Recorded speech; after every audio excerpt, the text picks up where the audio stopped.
mu buzima bwa misi yose harege wisanga mu bihe aho usanga ushobora gutakaza icyerekezo cy'ubuzima bwawe cyangwa ugasanga akazoza kawe karataka mu kanya gato mu bihe utaziga.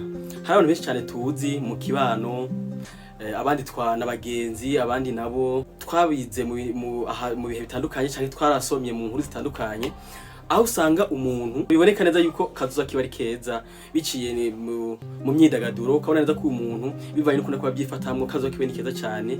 Abandi nabo ugasanga biciye muri politike bivanye n'imyaka yiwe, ukabo bikavana n'ukuntu ko yizegwa mu bintu bitandukanye, ukabona neza ko imbere ari heza. Abandi nabo mu byo gucuruza ukabona neza ko uyu muntu bivanye n'ukuntu ko araduga ejo hiwe ni heza. Ariko ikibabaje nuko mu kanya sase twashoye kuri abo bantu, ugasanga ba bantu bari bizeye yuko ejo bazovamo ikintu ciza, mu kanya sase bamubuze ku rubuga, haba mu by'imyidagaduro ukamubura, haba mu bya politiki ukamubura, iyo yaciye ukabura kazoza kiwe, kandi yari umuntu aboneka yuko muri iminsi imbere azovamo ikintu kizima. Mu matohoza n'ubushakashatsi bwakozwe n'abantu batandukanye bahavuye basanga hari ibintu bishaka kuri bitatu bikunda gutakaza kazoza k'abantu canke bikunda gutuma abantu batakaza icyerekezo cy'ubuzima bwabo. Niyo mpamvu muri no video nabiguteguriye kugira ngo nawe nibyagushikako ntibize bice bituma ubuzima bwawe buca butakaza intumbero canke butakaza icyerekezo, canke naho uzumenye ukuntu vyitwaramwo ntuduvuga ati ubuzima bwanjye noneho buraheze canke ati ni impera y'ubuzima. Icyo ngusaba gusa no kumana nanje kuva ku ntango ku mpera video. Amazina yanjye ni Bisamatoje Hal, aha ni kuri Big Dream Media. Ngo hayi kazi. Ni muri mushasha ndagutumye fina kuri sabone kugira ngo amuronke ama video ya kimisi cyo tuyashizeko.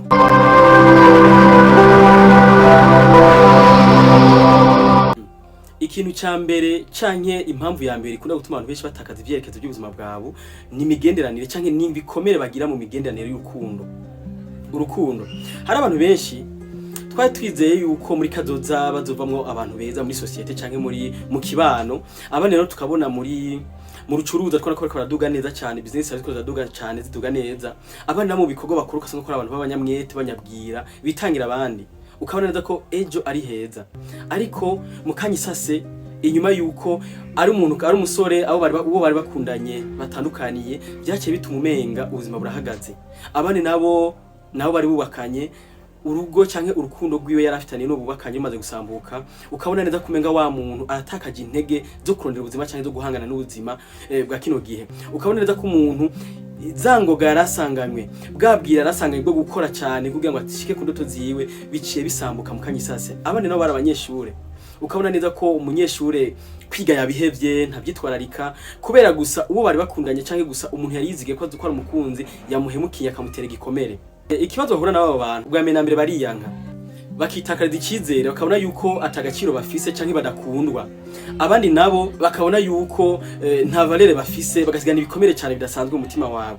Ariko ikintu bibagira abantu nuko ubuzima bubandanya, nubwo uri kuraca mu byo bintu ubuzima bwawe kibandanya. Ubu gifite amahirwe menshi cyane yo guhura yo kunezererwa ubuzima, ubu gifite amahirwe menshi yo guhura n'abandi bantu beza gusumba. Nimba hari umuntu umwe guhemukiye ntibisigura yuko abantu bose ari babi, ntibisigura yuko ufata ubuzima bwawe ngo ucubuhagarika kubera umuntu kanaka yaguhemukiye. Ushaka kuba wewe ejo uzova ikintu gikomeye cyane ikizofasha abantu muri societe cyangwa mu kibano.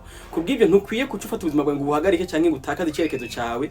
Nimba uri umudandaza ushaka kuba ejo uzomubwiza atunga mwiza cyane azofasha mu kibano. Kubw'ibyo ntukwiye kuca uvuga ati jewe nahagaze ikintu byose nariko nakora cyangwa ndabihevye kubera gusa hari umuntu kanaka yaguhemukiye cyangwa yagubabaje mutima wawe. Ikindi kintu gira kabiri gituma abantu benshi batakaza ibyerekezo mu buzima bwabo abagenzi, impanuro z'abagenzi.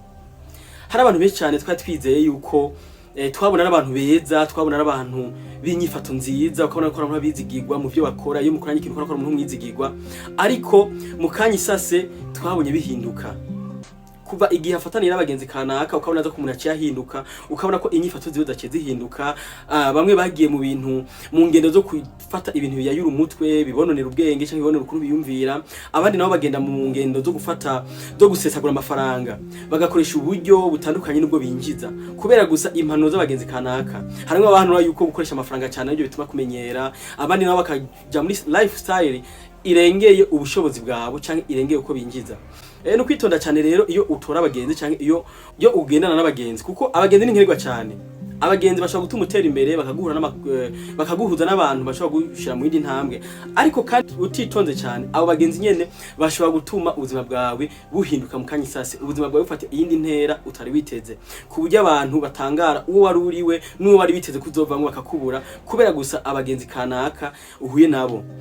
Abandi nabo twagiye tubona mu ngo zabo zica zitangura guhungabana, abantu bari bubatse neza, umuntu yari yubatse neza, yarabanye neza n'umuntu bubakanye, ariko kuba atanguye imigendere n'abantu kanaka, ubucuti cyangwa ubugenzi n'abantu kanaka, ubuzima bwiwe bukaca buhinduka mu kanyisase, akabundi muntu agahinduka agafata izindi ngendo ku buryo ne mu rugo rwiwe ibintu bihungabana. Witonde cyane iyo utora abagenzi, iyo uraba abagenzi mugendana, kuko nibo swati bashobora gutuma utera imbere cyangwa nabo gatuma usubira hasi cyangwa usubira inyuma. Ibindi bintu ubushakashatsi cyangwa abahinga bagiye babona yuko biri mu bituma abantu basubira inyuma cyangwa bagatakaza icyerekezo cy'ubuzima no kugira stress y'umurengera.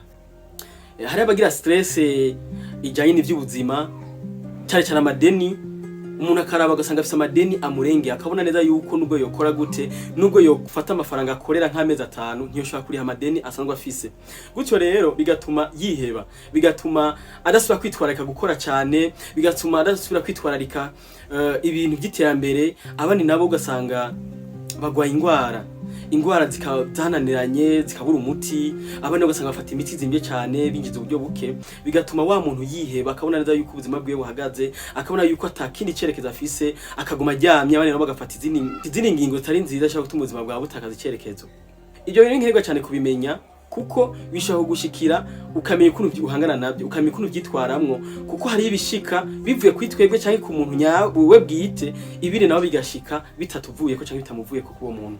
Kuba ibyo byagushikako urakwiye kumenya ati nubwo ibi bintu biko bimbako ntibikwiye yuko bisha bituma ntakaza icyerekezo, ntibikwiye nimba ari umuntu aguhemukiye, ntibikwiye yuko bica bituma mbona ko abantu bose arabahemu cyangwa bose ari babi.